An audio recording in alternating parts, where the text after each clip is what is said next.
This is my review, or at least my impression, of the Dell Latitude D620. This notebook is a widescreen notebook. It is perfect for watching movies, as you can see. But overall, the unit is very, very bulky, and I really don't like it. Overall, it looks very cheap. You can see that the whole thing is practically made out of plastic. You have your standard ports here. There's the headphone jack, microphone, turning on and off Wi-Fi, PCM CIA slot right here.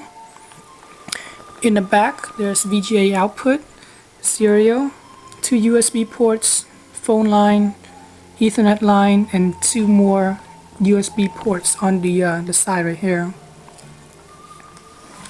The model I have does come with Wi-Fi, and then there's Bluetooth right here. On the side, on the right hand side, there's also DVD-ROM or a CD writer. On the keypad itself, you can see that there's 2 options. There's the touchpad, and then there's the pointing stick. Overall, like I said, I really don't like it. I mean, look how bulky it is and how heavy it is. Here's a scale for you. Just lift this thing up. Oh my god. You can see that this thing is barely tipping it at about 5.5 pounds.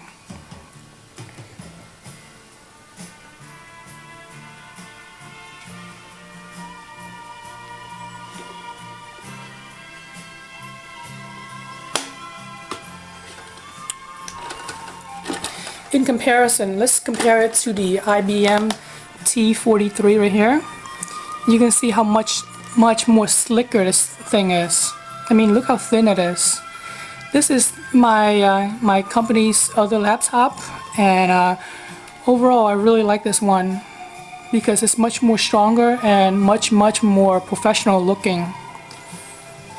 The IBM comes with everything that the Dell comes with, except that it is not widescreen, but overall I much prefer the IBM over the Dell anytime.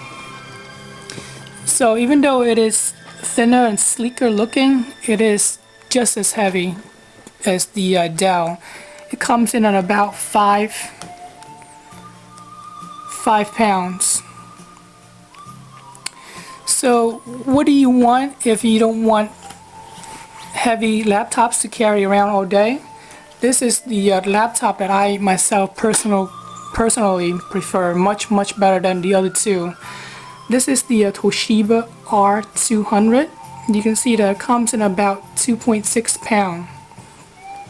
The only downside with this small laptop from Toshiba is that it doesn't have a DVD-ROM or a CD writer. But let's face it, what's the chance? How many times in a day do you really use your DVD-ROM?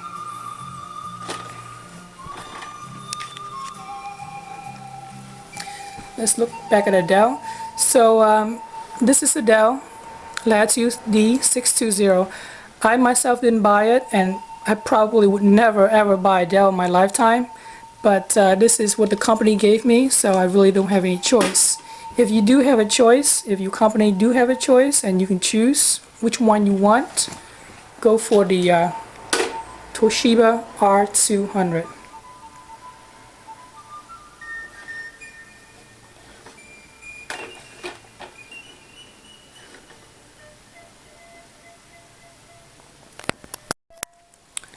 Let's be serious for a moment and look at the performance of the laptop. The Dell comes with the Intel Centrino dual-core processor. Meanwhile, the IBM T43 is an older model, and it comes only with a single-core chip inside. I have no idea or any way of measuring the performance, but the best way that I can think of is copying DVDs, because copying DVDs demand a lot of resources by moving data back and forth, and there's also recompressing the DVD. So right now I'm using DVD Shrink version 2.3, and as soon as I hit OK, it's going to start copying the DVD immediately. 1, 2, 3.